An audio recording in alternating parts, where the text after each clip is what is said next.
এক্সজস্টে দেখেন যে pop pop যে সাউন্ড ওটা কিন্তু নাই। আমি এক্সজস্টের দিকে ফোনটা তাক করছি, দেখেন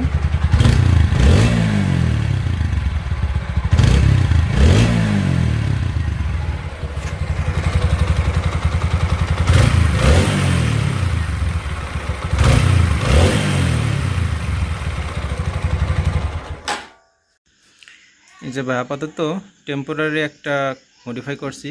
সেটা হচ্ছে এটা এই যে কার্বোরেটরের থেকে যে ভ্যাকুয়াম যে লাইনটা এসছে এটার মাথায়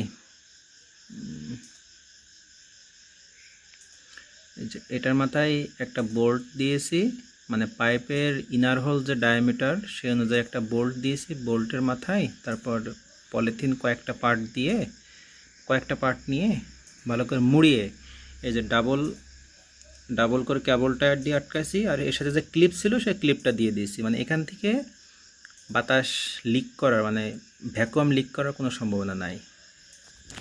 আর এই সেম প্রসেসটা ঠিক এই পয়েন্টেও করছে, অর্থাৎ এই যে পাইপটা এখানে শেষ, হোস পাইপটা খুলে নিয়ে হোস পাইপের মাথায় এরকম একটা বোল্ট দিয়েছি, দিয়ে সেম এই যে এখানে যেভাবে আমি পলিথিন দিয়েছি, হ্যাঁ এখানে এই পলিথিন যেভাবে দিয়েছি সেম এই মাথায় পলিথিন দিয়ে হোস পাইপটা পলিথিনের উপর দিয়ে ঢোকাই দিয়েছি একদম এয়ার টাইট, মানে এখান থেকে এখানের বাতাস ইন আউট হওয়ার কোনো সম্ভাবনা নাই।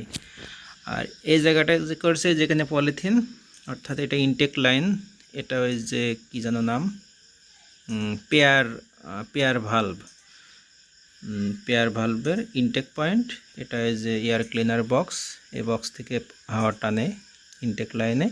এখানে আমি ওই যে এখানে যে লম্বা একটা পাইপ থাকে মেটাল পাইপ, ওখানে 4 পার্ট পলিথিন ক্যাপ মতো তৈরি করে পরে পাইপটা ঢোকাই দিয়েছি। অর্থাৎ এখান থেকে এটা দিয়েছি জাস্ট একটা সেফটি হিসেবে, যদি কখনো এটা এখানে লিক করবে না 100% এয়ার টাইট, তবে এটা দিয়েছি যাতে কোনো রকম সমস্যা না, মনের খুঁতখুঁতানি থেকে এটা দেওয়ার প্রয়োজন পড়তো না, তবু দিয়েছি। মূলত এই পাইপের এই ভ্যাকুয়াম যে পাইপ, এই পাইপটা আটকে দিলে পরে আর এখানে যে পয়েন্টটা আছে এটা আটকে দিলে পরে আর কোনো সমস্যা থাকবে না। তবে আরেকটা বিষয়, এই পাইপটা যে পয়েন্টে লাগানো থাকে ওইটা কিন্তু আটকে দিতে হবে, হ্যাঁ ওটা আমি ওটা কী দিয়ে আটকেছি, টেপ দিয়ে আটকাই দিয়েছি যাতে কোনো রকম ডাস্ট বা পানি না যায়।